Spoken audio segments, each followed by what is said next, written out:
बिस्मिल्लाहिर्रहमानिर्रहीम। अस्सलाम वालेकुम। कैसे हैं आप सब? उम्मीद करती हूँ कि आप सब खैर-वाफियत से होंगे। जैसा कि आप सब जानते हैं कि हमने स्टार्ट की है ईएडी लेक्चर्स की एक प्लेलिस्ट और आज हमारा है लेक्चर नंबर 4। उम्मीद करती हूँ कि आपने प्रीवियस 3 लेक्चर देख लिए होंगे। आज का हमारा टॉपिक क्या है? आज का हमारा टॉपिक है सर्विस ओरिएंटेड आर्किटेक्चर। इसको हम पढ़ने से पहले आपको मैं एक डायग्राम से इसको समझाने की कोशिश करती हूँ। So let's start. सबसे पहले ना हमारे पास सर्विस ओरिएंटेड आर्किटेक्चर में हमारे पास 3 रोल्स होते हैं और 3 ऑपरेशंस होते हैं। 3 रोल्स कौन से हैं? एक service registry, service consumer and service provider. और हमारे पास 3 ऑपरेशंस कौन से हैं? एक पब्लिक है, एक फाइंड है और एक बाइंड एंड इन्वोक। ये जो सर्विस प्रोवाइडर है ना, ये बेसिकली क्या है, हमें सर्विसेज प्रोवाइड कर रहा है। और ये जो सर्विस कंज्यूमर है, ये कौन है? जो सर्विसेज को यूज कर रहा है। और सर्विस रजिस्ट्री क्या है, इसे हम देखते हैं वन बाय वन। सपोज करें कि मैंने अपनी ना कोई वेबसाइट बनानी है। अब एक तरीका तो यह है कि मैं अपनी वेबसाइट की सारी कोडिंग खुद ब खुद करूं, ठीक है। या फिर एक दूसरा तरीका ये है, आप ये समझें कि मैंने अपने वेबसाइट पे मैप को यूज करना है, लॉगिन सिस्टम को यूज करना है और पेमेंट मेथड को यूज करना है, ठीक है।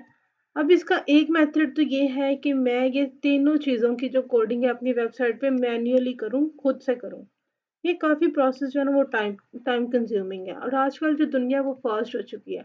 वो बस ये कहती है कि जैसे हमने प्रीवियस सेक्शन में भी देखा था कि हम चीज़ों को बाय करना प्रेफर करते हैं इंस्टेड ऑफ बिल्ड इट। ये बजाय इसके कि हम वो कुछ चीज़ खुद बनाएं, हम उसे बाय करना पसंद करते हैं। अब मैं क्या करूँगी कि मैंने अपनी वेबसाइट पे अगर मैप डालना है ना, तो मैं वो गूगल से जाके परचेज कर लूँगी। ये जो सर्विस है, ये मैं गूगल से ले लूँगी मैप की। और अगर मुझे लॉगिन की सर्विस चाहिए, तो ये मैं ले लूँगी फॉर एग्ज़ाम्पल फ़ेसबुक से। और अगर मुझे अपनी वेबसाइट पे पेमेंट चाहिए, तो ये मैं ले लूँगी पेपैल वालों से सर्विस, ठीक है? और मेरा फिर काम क्या होगा? मेरा काम ये होगा कि इन तीनों की तीनों सर्विसेज़ को इंटीग्रेट करके अपनी वेबसाइट पे यूज़ करना, ठीक है? ये जो सर्विस प्रोवाइडर है ना, बेसिकली हमें सर्विसेज़ प्रोवाइड करता है। एक तो तरीका ये है कि सर्विस कंज्यूमर जो है ना, वो सर्विस प्रोवाइडर से जाके कोई सर्विस ले ले, ठीक है। जैसे हमने लॉगिन की सर्विस ले ली थी फेसबुक से। लेकिन अब ये जो सर्विस रजिस्ट्री है, इसका बेसिकली काम क्या है? सर्विस रजिस्ट्री क्या है कि फॉर एग्जांपल आप कोई काम ले लें कि हमने ऑनलाइन बुकिंग करनी है, अपनी कोई टिकट ऑनलाइन बुक करवानी है। तो ये सर्विस प्रोवाइडर क्या करेगा कि सर्विस ऑनलाइन बुकिंग की जितनी भी रिक्वायरमेंट्स होंगी, जो उसका डाटा है, जितने इसके ऑपरेशन है, जो इन है, जो आउट है, जितना भी उसके बारे में डाटा, उसको यहाँ पे स्टोर करवा देगा। अब एक वैलिड तरीका तो ये है कि जो सर्विस कंज्यूमर है ना, वो जब सबसे पहले जाके ना सर्विस रजिस्ट्री में देखेगा। अब इसे ये समझ लें कि ये हमारे पास वेबसाइट है और जो सर्विस क्लाइंट है ना, वो इधर जाके सर्च करता है, देखता है कि वेबसाइट पे कौन-कौन सी सर्विस है, कितने पैसों में है, क्या-क्या उसकी रिक्वायरमेंट्स है। फिर जब उसे यहाँ से कोई चीज़ पसंद आती है ना, फिर वो क्या करता है, आके सर्विस प्रोवाइडर से बात करता है कि जी मुझे आपकी ये। फिर वो क्या करता है, वेबसाइट पे अगर उसे कोई चीज़ पसंद आ जाए, उसके ऊपर क्लिक करता है कि हाँ जी, इसको टिक कर दें, ये चीज़ मैं लेना चाहता हूँ। तो वो क्या करता है कि यहाँ से क्या बेसिकली काम होता है कि यहाँ से वो काम हो गया, यहाँ से पसंद आ गई। अब वो क्या करेगा कि यहाँ पे आकर सर्विस प्रोवाइडर से कहेगा कि आप मुझे ये वाली सर्विस प्रोवाइड कर दें और सर्विस प्रोवाइडर उसे रिस्पॉन्स बैक कर देगा, ठीक है। तो इसमें 3 कौन-कौन से ऑपरेशंस यूज़ हो रहे हैं कि सर्विस प्रोवाइडर क्या करेगा कि अपनी जितनी भी रिक्वायरमेंट्स है ना अपनी सर्विसेज की, उसको पब्लिश कर देगा सर्विस रजिस्ट्री पे। और सर्विस कंज्यूमर क्या करेगा कि अपने रिक्वायरमेंट के मुताबिक अगर उसे अपनी वेबसाइट के लिए कोई सर्विस चाहिए, तो वो आके यहाँ पे सर्च करेगा, फाइंड करेगा। अगर वो उसे फाइंड हो जाती है, तो यहाँ पे आके वो सर्विस प्रोवाइडर से कर देगा कॉल, मतलब उसे इन्वोक कर देगा कि जी आप मुझे जो सर्विस है ना प्रोवाइड कर दें। ओके, ये थी हमारे पास डायग्राम। अब हम इसे समझते हैं थ्योरेटिकली। ओके जी। And the core of service oriented architecture lies the concept of service. मतलब अगर सर्विस ओरिएंटेड आर्किटेक्चर की बात हो रही है, तो इसका मतलब लाजम मलजूम उसमें सर्विस भी मौजूद होगी। A simplistic definition of a service is a group of related components that carry out a given business process function. ठीक है। जो सर्विस है ना, वो बेसिकली क्या है? Group of related components. मतलब हमें अपने बिजनेस को कंटिन्यू करने के लिए, उसे इनहेंस करने के लिए जो हमें कंपोनेंट्स चाहिए ना, वो बेसिकली क्या है? Service. For example transferring funds between banks और बुकिंग एन आइटिनरी। हमने कोई अपना बुकिंग करनी है ऑनलाइन, या फिर हमने अपना फंड को ऑनलाइन करवाना है, ट्रांसफ़र करना है, तो हमारे पास मेथड क्या है कि हम सिंपली जाके सर्विस प्रोवाइडर से हम क्या कहें कि हमें जो सर्विस है ट्रांसफरिंग की वो प्रोवाइड कर दें, और ट्रांसफरिंग जो बुकिंग की सर्विस है वो प्रोवाइड कर दें। तो ठीक हो गया। इससे पहले क्या होता था, प्रीवियस ये हमारे पास एक सर्विस ही है ना। प्रीवियस पहले ज़मानों में क्या होता था कि अगर लोग डिफरेंट कंट्रीज में लाए कर रहे हैं, फिर डिफरेंट सिटीज़ में लाए कर रहे हैं, और उन्होंने आपस में कोई कम्युनिकेशन करनी है, तो वो कैसे करते थे कि लेटर लिखते थे, और जब तक वो लेटर वहां तक पहुंचता था वो बात ही अ, खत्म हो चुके होते थे, मतलब एट द टाइम रिस्पॉन्स नहीं था मिलता। अब आप व्हाट्सएप की बात कर रहे हैं, व्हाट्सएप की किसी ने कोडिंग ही की है ना, उसको कोड करके उसने ऑनलाइन रखा है। अब ये हमारे पास व्हाट्सएप एज अ सर्विस है। अब हमने क्या करना है, सिर्फ अपने क्लाइंट ने क्या करना है कि व्हाट्सएप की फिक्सिलिटी को यूज़ करना है, और उसने मैसेज करना है हाय का, और उसको फ़ौरन जो उसका जहाँ तक उसने मैसेज करना है विद इन अ सेकेंड वो मैसेज उसको उसके रिसीवर तक पहुँच जाता है। ठीक है, ये बेसिकली व्हाट्सएप भी हमारे पास एक फिक्सिलिटी है। ये सारी हमारे पास फिक्सिलिटीज़ ही हैं, ट्रांसफरिंग करना, ऑनलाइन बुकिंग करना, ये सब हमारे पास सर्विसेज हैं। और ये हमें कौन प्रोवाइड कर रहा है, service provider. Service-oriented architecture thus is a paradigm focusing on a development of services rather than piecemeal components, such that these services provide a higher level of abstraction from a functional point of view. Service oriented architecture basically हमारे पास एक नमूना है जो कि focus करता है services को develop करने में। ठीक है, और ये जो सर्विसेज होती हैं हमें हायर लेवल एब्स्ट्रैक्शन प्रोवाइड करती हैं। अब एब्स्ट्रैक्शन का मतलब क्या होता है, abstraction means displaying only essential information and hiding the detail। Okay, इसके भी हम एग्जांपल देख लेते हैं। समझ लें कि हमारे पास एक एटीएम मशीन है और उसने क्या किया है। अब हमारे पास कोई आदमी गया है, फॉर एग्जांपल ए पर्सन गया है अपने एटीएम से पैसे निकालने। अब वो क्या करेगा कि सिंपली अपने एटीएम कार्ड को डालेगा एटीएम मशीन में और अपना पिन एंटर करेगा, और उसकी जो अमाउंट है वो बाहर आ जाएगी। तो अब जो इसमें एब्स्ट्रैक्शन कहाँ पे, एब्स्ट्रैक्शन ये है कि उसने सिर्फ अपनी एसेंशियल इंफॉर्मेशन को देखा है, मतलब जो उसके लिए एसेंशियल था, लेकिन जो इसके अंदर कोडिंग हुई है, जो इसके अंदर लॉजिक है, वो किसी को नहीं पता, वो सिर्फ सर्विस प्रोवाइडर को पता है, जो सर्विसेज प्रोवाइड कर रहा है कि इसके अंदर मैंने कौन सा लॉजिक यूज किया। ठीक है, आजकल सारी चीजें ऐसी ही होती हैं कि हमें सिर्फ अपनी रिक्वायरमेंट से गर्ज होता है, हमें कोई गर्ज नहीं होता कि अंदर क्या लॉजिक है, कैसे बना है, इससे हमें कोई लिंक नहीं होता। ठीक है, ये हमारे पास abstraction थी। Of course there are more properties of SOA than mere coarse granularity. One such characteristics property of SOA is that they are autonomous in nature। autonomous का मतलब होता है खुद मुख्तार, independent है। These independent entities can interact with the others in spite of differences in the way they have been implemented or the platform they have been deployed on। Okay जी, अब देखें हमने पहले क्या किया था कि एक मैप की एग्जांपल ली थी, एक फेसबुक की ली थी लॉगिन की, और एक हमने पेमेंट मेथड की ली थी। ये जो तीनों सर्विसेज हम यूज कर रहे थे, ठीक है, एक ये जो तीनों सर्विसेज है ना, ये ऑटोनोमस इन नेचर का क्या मतलब है, इंडिपेंडेंट का मतलब क्या है कि हमने इन तीनों को इंटीग्रेट करके अपने वेबसाइट पे यूज किया, लेकिन ये तीनों इंडिपेंडेंट है कि अगर हम कोई नई सर्विस लेके आए या फिर किसी प्रीवियस सर्विस को निकाल दें, तो वो किसी के ऊपर भी डिपेंड नहीं करेगी, किसी को भी अफेक्ट नहीं करेगी। कोई आए चाहे ना आए, उन्हें किसी से कोई फ़र्क नहीं पड़ता, वो उसको सिर्फ़ अपने काम से फ़ोकस होता है, ठीक है? अच्छा जी, the notion of putting together such autonomous, तो हमें ये तमाम सर्विसेज जो है इसका इन्हें इंटीग्रेट करने का ख्याल क्यों आया?